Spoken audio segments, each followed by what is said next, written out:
জুলাই সনদ যদি 100% বাস্তবায়ন করা হয় এই দেশের কোনো ক্ষতি হবে না, নাম্বার 1। কেউ যদি বলতে পারে দেশের ক্ষতি হবে, আমি আর টকশোতে আসবো না। নাম্বার 2, দেশের জনগণের কোনো ক্ষতি হবে না, দেশের ক্ষতি হবে না, দেশের জনগণের ক্ষতি হবে না। আপনার সমস্যা কি? কিছুই নাই। ওই যেই সংবিধান যেখানে ছিল ঠিক সেইখানে বসে আছে। এবং আমার কিছু অদ্ভুত লাগে, সেই সংবিধানে ঢুকলো কেমনে ওনারা? সংবিধানের ভিতরে আপনি ঢুকলেন কেমনে? এই যে কয়দিন আগে, 5 মাস আগে, 5 মাস পরে কয়েকদিন আগে যে আমাদের রাষ্ট্রপতি শাহাবুদ্দিন চুপ্পু সাহেব পদত্যাগ করলেন। আচ্ছা, পদত্যাগ করার পর কথা উঠলো কি?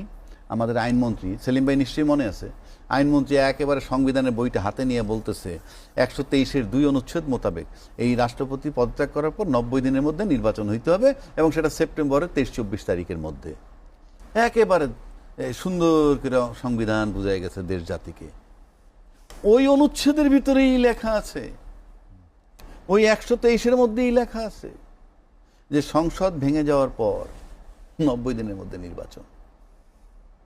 তো সংসদের ভেঙে গেল, 12তম সংসদে ভেঙে গেল, তার কয়দিন পরে নির্বাচন হয়েছে?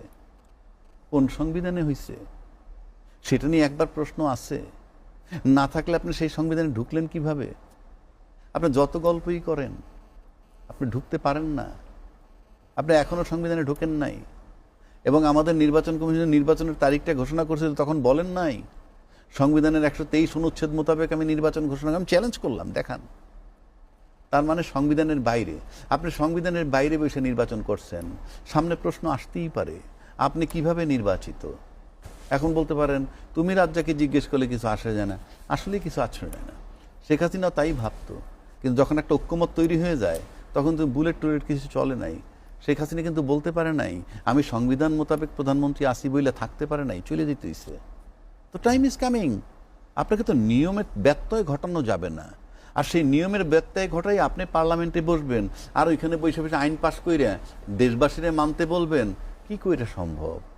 আপনি নিজের বিবেক থাকবে না, আপনি আইনের ঊর্ধ্বে থাকবেন আর আমাকে আইনের আওতায় নিবেন, এটা তো হয় না। এইবার আসেন মানবাধিকার কমিশন গঠন, বা আমি ওখানে যেতে চাই যে গণতন্ত্র, আমি সেটাই বলতেছি।